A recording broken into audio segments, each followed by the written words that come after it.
Condensation on windows is a very common factor for any of us in the window business. Whenever the temperature changes drastically, our phones are ringing the next morning, okay? Because many people will see water droplets or even ice forming on their window.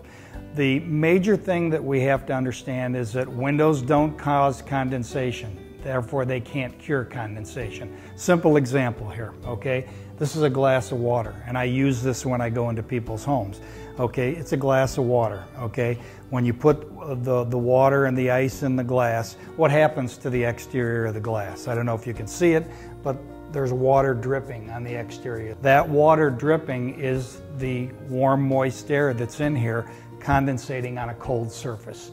That's what happens in your home when you have too much humidity. Therefore, the warm, moist air trying to escape out of your house has nowhere to go, so it forms on cold surface. It'll form on toilet tanks, it'll form on windows, it'll form on doors, etc. Okay, it's a physical phenomenon of nature. What's important to understand, especially in new construction applications, is that many of your building materials are very moist. A lot of water in the building materials. You shouldn't even be running a humidifier the first couple of years during the cycle. You have to get through some heating cycles to dry that house out. The other thing is that houses are built tighter these days, so they don't breathe as much, therefore the condensation will form even more in those situations.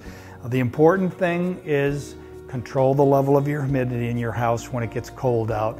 Ventilate your house. Run your furnace fan 24/7 to keep air flowing on the windows, and control the level of humidity in your house. Even to the point, if it's really bad, put a dehumidifier in your house to get that level down. A rule of thumb is that when it's 0 degrees outside and you have more than 30% humidity in your house, chances are it will form on your windows. So you've got to get that humidity level down. Best ways to do that are to ventilate, raise your temperature, and dehumidifier if you have to.